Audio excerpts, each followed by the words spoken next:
علیکم ویور، آج کا جو ہمارا ٹاپک ہے وہ ہے تقابل ادیان کی اہمیت۔ چلتے ہیں اپنے ٹاپک کی طرف سے پہلے آپ سے ریکویسٹ ہے کہ آپ نے میرے چینل کو سبسکرائب، لائک اور شیئر کر دیں۔ اسلام میں تقابل ادیان کو باقی تمام مذاہب کے مقابلہ میں زیادہ اہمیت دی ہے۔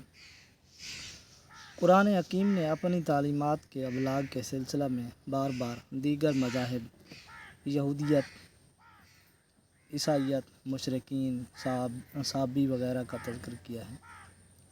خاص طور پر یہودیت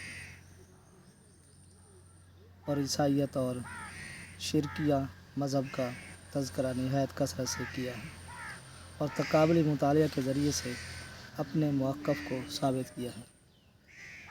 ذیل میں تقابل اور ادیان کی اہمیت کے سلسلہ میں چند نکات بیان کیے جاتے ہیں۔ نمبر 1، سچائی تک رسائی میں آسانی۔ مذہب کے مطالعہ اور اس کے باہمی موازنے سے انسان کو صحیح اور غلط کی پہچان میں آسانی میسر آتی ہے۔ یہ مطالعہ انسان کو مواد فراہم کرتا ہے جس کی روشنی میں انسان یہ نتیجہ اخذ کرنے کے قابل ہوتا ہے کہ کلی سچائی کا حامل مذہب کون سا ہے اور وہ کون سے مذہب ہیں جو سچائی کے جزوی پہلو تو رکھتے ہیں مگر بعض حوالوں سے ان میں سچائی سے اغماض برتا گیا ہے۔ نظریاتی سچائیوں تک رسائی۔ مذاہب کا مطالعہ اور ان کا باہمی موازنہ انسانوں کی فکر و نظر کی سچائیوں تک رسائی میں مدد کرتا ہے۔ انسان برس سچائی کی تلاش میں ٹھوکریں کھاتا رہا ہے۔ اللہ نے انسان کے اسی ضرورت اور پیاس کی تسکین کے لیے اپنے انبیاء بھی بھیجے جنہوں نے انسان کو اصل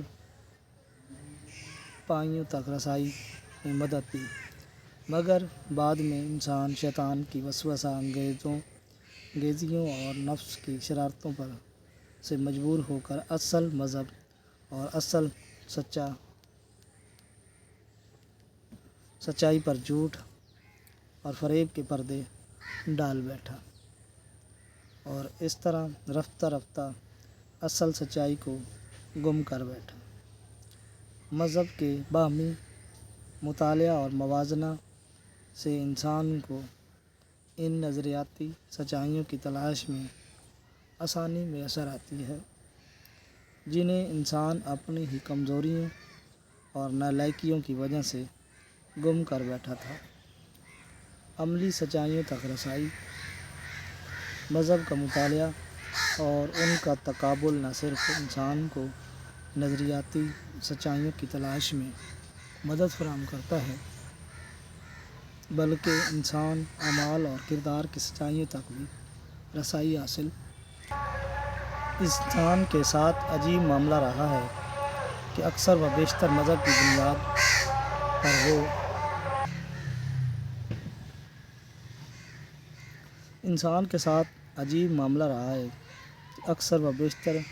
مذہب کی بنیاد پر وہ سماجی اور معاشرتی زندگی کو روحانی ترقی میں رکاوٹ سمجھتا رہا، جو اس کو زندگی کی عملی شاہراہ سے کاٹ کر جنگلوں اور پہاڑوں پر لے جاتی رہی۔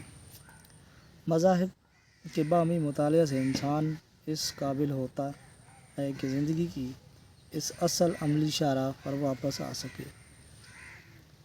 بہترین ضابطہ حیات کے انتخاب میں آسانی۔ اسی کا نتیجہ یہ ہوتا ہے کہ انسان جب تقابل ادیان کے مرحلے سے گزر جاتا ہے تو پھر اسے زندگی کے بہترین ضابطہ حیات کے انتخاب میں زیادہ مشکل پیش نہیں آتی۔ اسے صاف نظر آنے لگ جاتا ہے کہ جنگلوں، بیابانوں اور صحراؤں میں جانا زیادہ صحیح ہے۔ یہ مکمل سماجی زندگی کے ساتھ مذہب کے تقاضوں کو پورا کیا جا سکتا ہے۔ تقابل ادیان کے ذریعے سے وہ بہترین ضابطہ کے اخلاق میں کامیاب ہو سکتا ہے۔ ابدی نجات اور دائمی کامیابی کے حصول میں آسانی۔ انسان کی ازل سے خواہش رہی ہے کہ وہ ہمیشہ ہمیشہ زندہ رہے اور ہمیشہ کی کامیابی اسے مل جائے۔ آج تک اتنا ہی، نیکسٹ بھی ملتے ہیں۔